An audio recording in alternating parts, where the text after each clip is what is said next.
siyazi ukuthi uma uthatha isports osihlanganisa nemfundo ama-results mahle ngoba siqala sisusa iy'ngane emgwaqweni zingabi exposed ey'ntweni njengey'dakamizwa. Imidlalo esikuyona namhlanje imidlalo ehlelwe uMhleli tournament ethinta izikole engama-high school eMandeni neGindlovu kuxutshiwe. So sibe nezikole eziwu-23 ezingenelele umncintiswano. Kuqaliwe-ke ukudlala ama-games njengoba namhlanje kudlalwa nje ama-quarter finals iy'kole beziwu-8. Namhlanje futhi njengoba sidlalela nje kufanele kusale iy'kole eziwu-4 emantombazaneni nasebafaneni. Sengizwile ukuthi kunama-sport ahlelekile.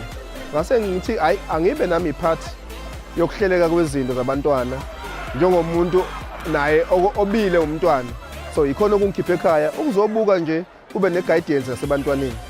We also feel ukuthi these games must continue ngoba sibuka nje interest even behind me, even this side ba prepare njengamanje amanye ama teams azongena adlale in other secondary schools.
Inhloso yomhleli foundation ukuthi njengoba uMhleli foundation uwenziwe abantu bonke baseMandeni ukuthi njengoba sesihambile sasebenza safunda senza konke esikwenzayo sibuye siphindisele emphakathini sinikeze emphakathini sikwazi uku-uplifta umphakathi wakithi. Khule sidlala ibhola kwi-Home Stars sesize saguga nathi njengamanje kodwa-ke ibhola liye ngokuya lishabalala ngenxa yezimo ezithile empilweni.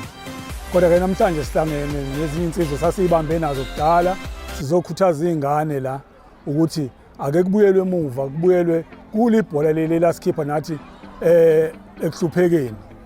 We feel very elated and happy that uMhleli has been able ukuthi enze this tournament and enzele ukuthi azothi plow back ey'nganeni zaseMandeni mayelana ne-talent lebhola. uMhleli Foundation ngokugaba zakhona muhle kakhulu umsebenzi awenzile noma bebekwenza esigabeni sama-high schools because they are primaries abazophinda nabo.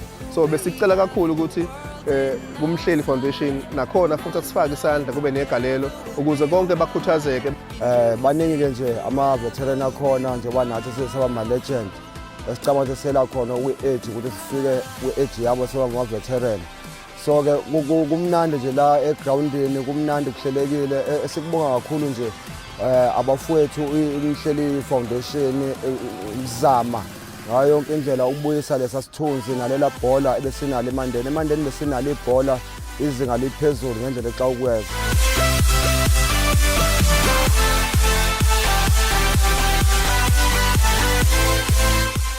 Sinenhlanhla-ke enkulu engandele ibani ukuthi among abantu abakhona khona umhloli wawo omabili lama-circuit, a very sport loving person. Inhlanhla nje engandele ibani ukuthi umhloli uqobo lwakhe abe semagroundini asithanda isport, which is saying kwabanye o-principal even if bebengenalo uthando lesport, but it is mandatory from the Department of Sport and Recreation ukuthi iy'kole azidlale. We are coming from a hard 2 years we-COVID where everything is in need. But sinenhlanhla thina ukuthi-ke sithi siphuma kulo hard 2 years down but sibe nomhloli osigqugquzelayo ukuthi uyasifuna isport ey'koleni. Sibonile abanye abadlali abaningi besoccer nazo zinye namanye ama-sporting codes basuka ey'ndaweni ey'fana nalezi and kube khona indlela abasizakale ngayo ukuze bafike phezulu.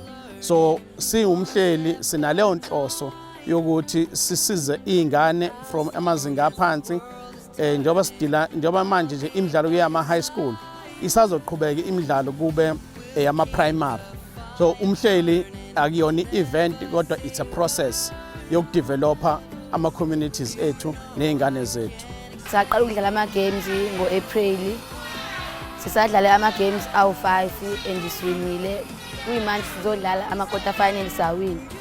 Sizodlala ama final mhla 17 June and siyathemba ukuthi siwina.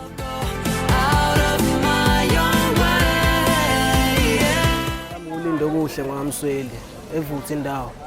Funde Mthengeni High School. Ngizizwa ngijabula kakhulu ngamagame benamhlanje. Ngizizwa ngijabula kakhulu ngoMhleli Foundation. Sacotha iqhubekele phambili laba ababenenhlanhla bathola leli thuba lokuthi beqhubekele phambili bebambe njalo. Ngiyabonga. I also thank uMhleli Foundation nabo bonke abantu abakwazile ukuthi ba-organize under i-structure le-status organizayo abenze